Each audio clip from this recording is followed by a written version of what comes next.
مجھے ارشاد فرمایا کہ اے ابو ذر کثرت کے ساتھ لا حول ولا قوت الا باللہ پڑھا کرو، کثرت کے ساتھ اس کا وظیفہ کیا کرو۔ فَإِنَّهُنَّ مِن كَنْزٍ تحت العرش، عرش الہی کے نیچے ایک خزانہ ہے، یہ کلمات اس خزانے سے آئے ہیں، لا حول ولا قوت۔ بلکہ ایک حدیث میں آتا ہے کہ یہ کلمہ لا حول ولا قوت الا باللہ 99 بیماریوں کا علاج ہے۔ کتنی بیماریوں کا؟ 99 بیماریوں کا۔ ان میں سب سے کم درجے کی بیماری ہم اور غم ہے۔ اگر وہم پیدا ہو جائے اور طبیعت کے اندر وہ انجانا سا خوف پیدا ہو جائے تو لا حول ولا قوت الا باللہ کثرت کے ساتھ پڑھیں تو آپ کا وہ ہم اور آپ کا وہ غم ختم ہو جائے گا۔ اسی طرح بعض لوگوں کو وسوسے آتے ہیں، برے خیال آتے ہیں، تو اگر وہ روزانہ مغرب کی نماز کے بعد 450 مرتبہ لا حول ولا قوت الا باللہ پڑھے اور 7 دن تک مسلسل پڑھیں، ناغہ نہ کریں مغرب کی نماز کے بعد، تو انشاءاللہ کافی افاقہ ہو جائے گا اور وسوسے آنے ختم ہو جائیں۔ تو یہ لا حول ولا قوت الا باللہ یہ وظیفہ رسول اللہ نے دیا ہے۔ حضرت ابو ذر غفاری رضی اللہ تعالیٰ عنہ نے آگے افادہ ناس کے لیے یہ وظیفہ لوگوں تک پہنچایا۔ انہوں نے مجھے حکم دیا، اے ابو ذر اللہ کے راستے میں اللہ کے لیے کسی ملامت کرنے والے کی ملامت سے نہیں ڈرنا۔ ہم کتنے ایسے کام ہیں کہ وہ اس لیے کر رہے ہیں کہ اگر نہ کیا تو لوگ کیا کہیں گے، اور کئی ایسے کام ہیں جو ہمیں کرنے چاہیے لیکن ہم نہیں کر رہے کہ اگر ہم نے کیے تو لوگ کیا کہیں گے۔ تو یہ جو ایک روش ہے نا کہ لوگ کی کیا کھڑے، تو یہ زندگی کو اس نے مشکل بنا دیا ہوا ہے، زندگی کو اوکھا کر دیا ہوا ہے۔ ہماری معاشرتی زندگی بھی اوکھی، ہماری روحانی زندگی بھی تلخ، اور کئی مصیبتیں۔ یہ شادیاں کرتے ہیں تو کتنے کام ہم اس لیے کرتے ہیں، ہمارے پاس پیسے نہیں ہوتے، قرضہ اٹھا کے بھی کرتے ہیں، اگر یہ نہ کیا تو لوگ کیا کہیں گے، شریک کیا کہیں گے۔ تو شریکوں کو راضی رکھنے کے لیے جو کبھی رہ سکتے ہی نہیں، آپ اپنی جان بھی وار دیں، بھلا شریک راضی رہ سکتا ہے؟ تو وہ تو راضی رہے گا ہی نہیں، تو پھر آپ کو مصیبت میں اپنے آپ کو کیوں ڈالا ہوا ہے؟ زندگی سوکھی کریں، جو اللہ کا حکم ہے، جو اس کے رسول کا حکم ہے، بس اس کو ہی فالو کریں۔ تو کہا اے ابو ذر اللہ کے لیے کسی ملامت کرنے والے کی ملامت سے ڈرنا، کوئی کچھ بھی کہتا رہے، تیری زندگی کا مقصد اللہ کی رضا حاصل کرنا ہو۔ کہ حضور علیہ السلام نے ارشاد فرمایا کہ بندہ کہتا ہے میرا مال، اس کے مال 3 ہیں۔ ایک مال وہ جو اس نے کھایا اور ضائع کر دیا، دوسرا اس کا مال وہ ہے جو اس نے پہنا اور پرانا کر دیا، اور تیسرا اس کا مال وہ ہے جو اس نے آگے بھیج دیا۔ فرمایا باقی اس کے وارثوں کا ہے، اس کا نہیں ہے۔ اس لیے ہم راہ خدا میں خرچ کرنے کا مزاج بنائیں، اس سے مال گھٹتا نہیں ہے، اس سے مال بڑھتا ہے۔ بلکہ جب راہ خدا کے اندر ہم خرچ کرتے ہیں تو ہمارا جو دوسرا مال ہے وہ بھی پاک ہو جاتا ہے۔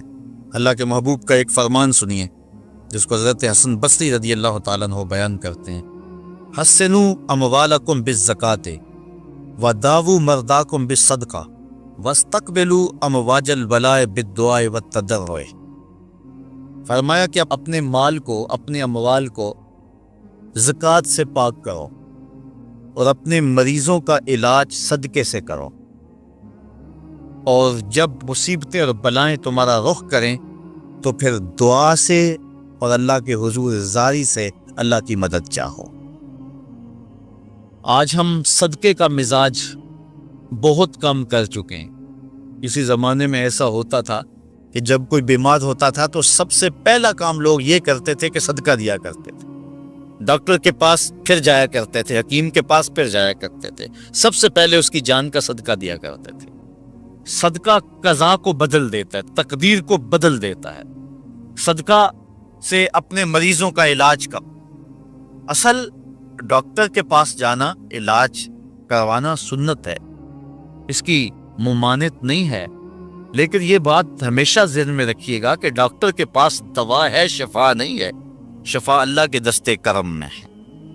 اس لیے جب بھی بیمار ہو جاؤ تو پہلے صدقہ کرو اور پھر ڈاکٹر کے پاس جاؤ، اللہ اس صدقے کی برکت سے ڈاکٹر کی دوا میں شفا رکھ دے گا، کیونکہ شفا تو اس کے حکم میں ہے نا، چیزوں میں تو شفا نہیں ہے، وہ تو اس نے حکم جہاں دے دیا وہاں شفا ہے۔ حضرت موسیٰ علیہ السلام کے پیٹ میں درد کا احساس ہوتا ہے تو کوہ طور پہ چلے گئے، کیسے جلیل القدر نبی تھے، اللہ سے ڈائریکٹ رابطے تھے، اور جا کے کہا مالک میرے پیٹ میں درد ہو رہا ہے۔ اللہ اکبر، گھر کے نجی معاملے بھی رب سے ڈسکس کرتے تھے، اور کوئی جو ہے وہ ایسی چیز ہوتی وہ بھی رب سے عرض کرتے تھے۔ کہا میرے مالک میرے پیٹ میں درد کا احساس ہو رہا ہے، دوائی کی پوری لینی ہے تو وہ بھی جا کے کوہ طور سے رب سے ہی لیتے تھے۔ تو اللہ تعالیٰ فرمایا فلان جنگل میں چلے جاؤ، وہاں اس شکل کے پتوں کی ایک بوٹی ہے، اس کو توڑو نچوڑو، اس کا پانی پیو، تمہیں شفا مل جائے۔ حضرت موسیٰ علیہ السلام گئے اور جا کے بوٹی کو توڑا نچوڑا، پانی پیا، شفا ہو گئی۔ کچھ عرصہ بیتا، دوبارہ اسی طرح کا درد جاگا۔ اب نسخہ تو ذہن میں تھا، کوہ طور پہ نہ گئے، اس جنگل میں چلے گئے اور جا کے بوٹی کو توڑا، اس کے پتے نچوڑے، پانی نکالا، پیا، لیکن درد اور زیادہ بڑھ جاتا۔ پھر دوبارہ آئے کوہ طور پہ، کہا مالک میں نے اسی درد پہ دوبارہ وہی بوٹی کا پانی پیا ہے لیکن درد بڑھ گیا ہے۔ کہا موسیٰ اب جو آئے ہو کوہ طور پہ پہلے ہی آ جاتے۔ تو عرض کی مالک بوٹی بھی وہی اور درد بھی وہی۔ فرمایا سب کچھ وہی ہے لیکن پہلے میرا حکم تھا، اب میرا حکم ساتھ شامل نہیں تھا۔ شفا بوٹے میں نہیں رکھی، شفا تو میرے حکم میں رکھی ہوئی ہے۔ اس لیے ڈاکٹر کے پاس جاؤ، حکیم کے پاس جاؤ، لیکن شفا اللہ سے مانگو کہ شفا ہمیں دینے والا وہ ہے، وہ ایک وسیلہ ہے، ایک ظاہری طریقہ ہے۔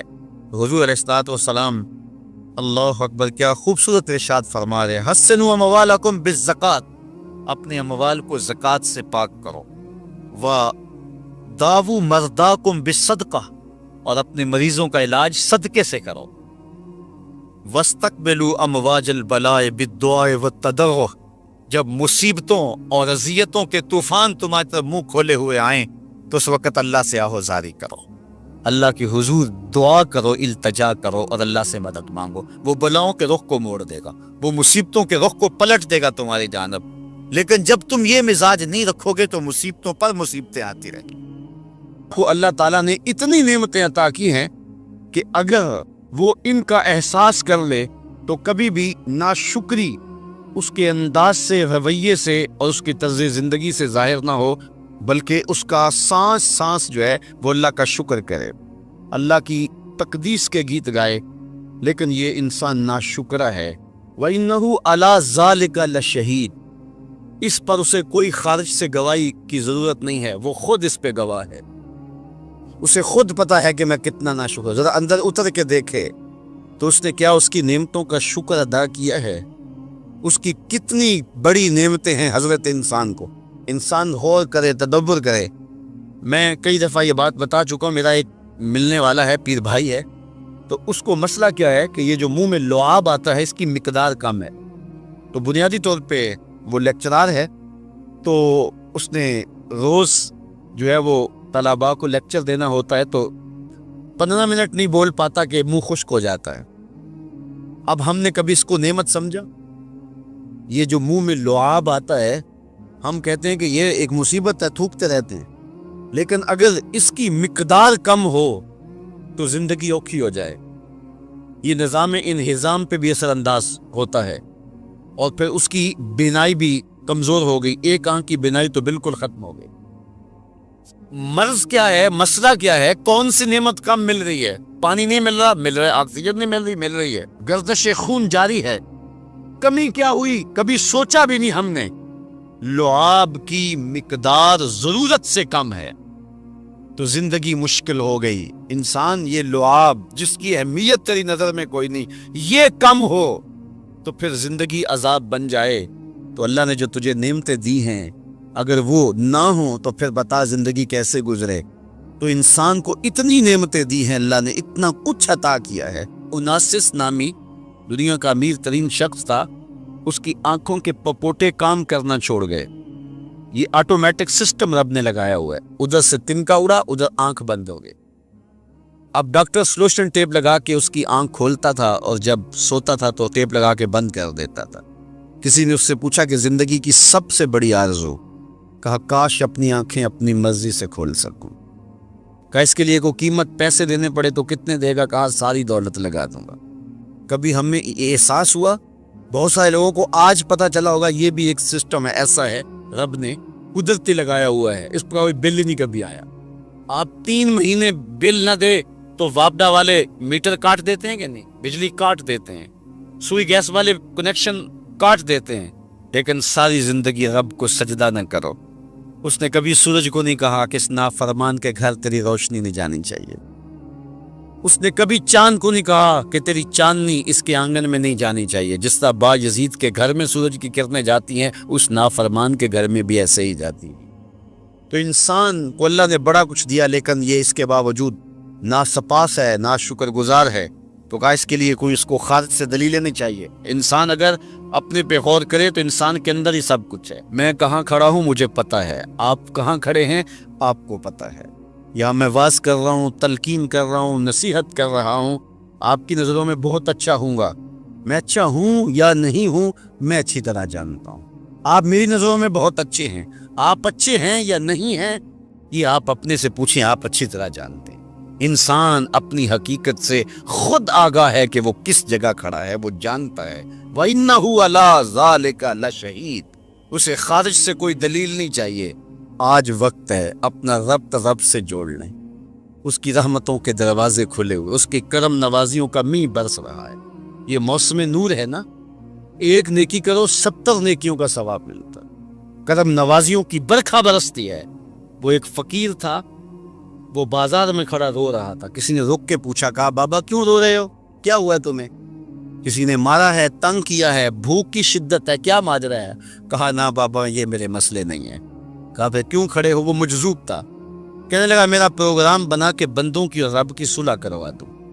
تو کہا پھر کیا ہوا؟ کہا وہ تو مانتے ہیں یہ نہیں مانتے. وہ تو کہتا ہے لے آئے نے میری دہلیز پہ، ایک آنسو سے سارے گناہ معاف کر دوں. لیکن یہ میری سنتے ہی نہیں ہے. ایسا پیار ہو گیا دنیا سے، میری بات ہی نہیں سمجھتے. میں انہیں سمجھاتا ہوں، آگے سے مجھے پتھر مارتے ہیں.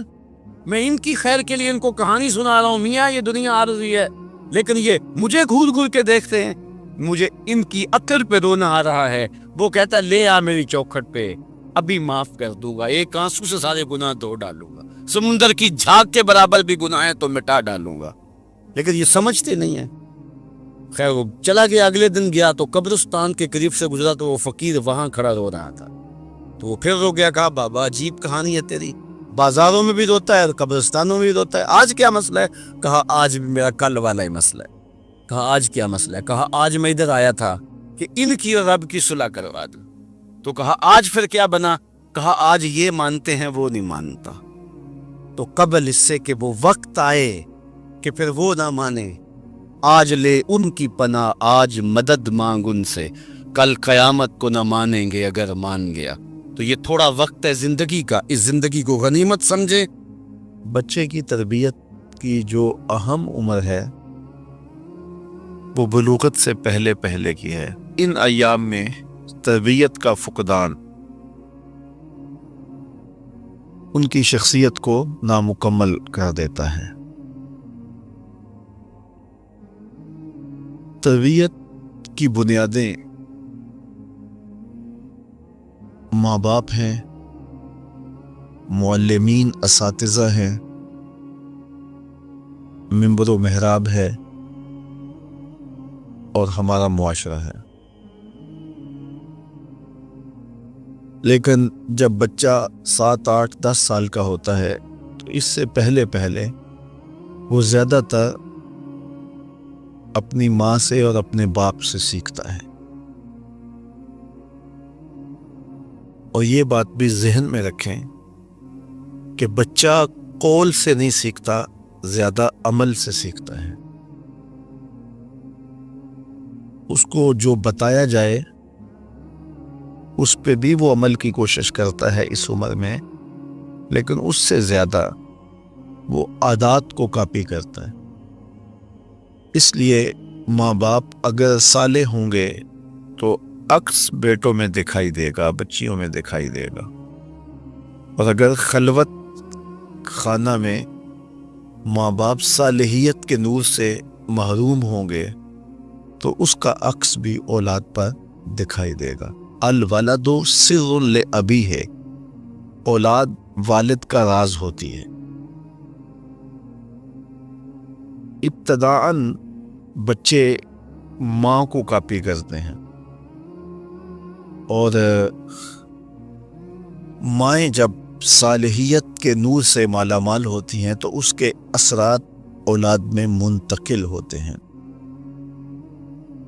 اس لیے ہم جتنے بھی مشاہیر دیکھتے ہیں، بڑے بڑے لوگ، تو ہم جب ان کے ماضی میں جھانکتے ہیں تو ایک تہجد گزار ماں ان کے پاس کھڑی نظر آتی ہے۔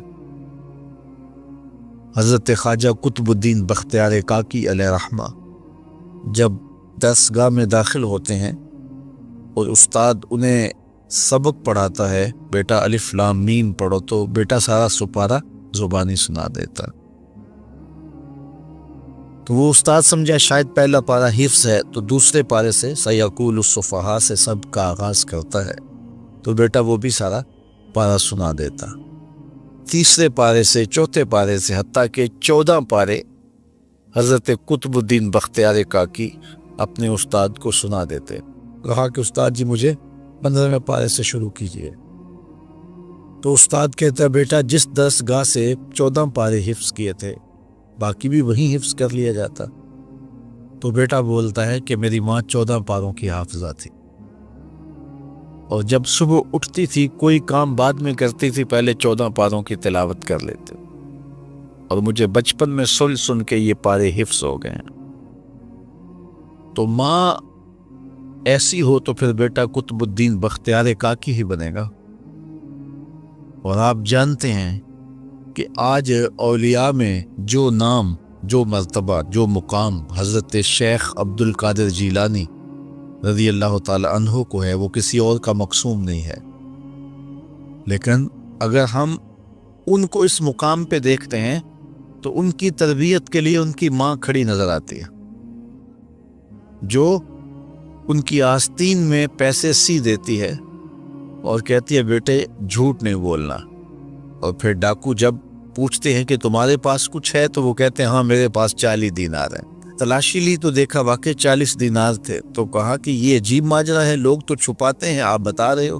کہا میری ماں نے مجھے وصیت کی تھی کہ جھوٹ نہیں بولنا، میں اس وصیت پہ کھڑا ہوں۔ اگر پندے ز درویش پذیری 1000 امت بمیرت تو نہ میری، اقبال نے کہا تھا اگر فقیر کی ایک بات مان لے تو 1000 امت مر جائے گی، امت مسلمہ تجھے موت نہیں آئے گی۔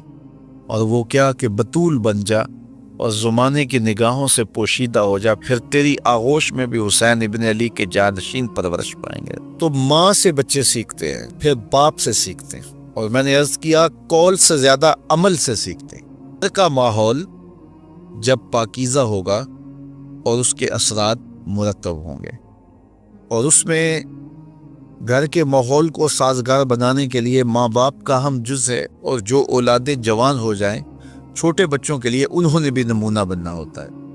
بعض اوقات ایسا ہوتا ہے کہ ماں باپ کی کوشش کے باوجود گھر کا کوئی بڑا فرد، اس کی خرابی نسلوں کے اندر در آتی ہے۔ اس لیے اس ذمہ داری کو نبھانے کے لیے پورے گھر کا ماحول جو ہے وہ خوشگوار ہونا چاہیے، اور اس میں 2 بنیادی چیزیں خاص طور پہ قابل ذکر ہیں۔ ایک نماز کی وقت پہ ادائیگی، اور دوسرا قرآن مجید کی تسلسل کے ساتھ تلاوت۔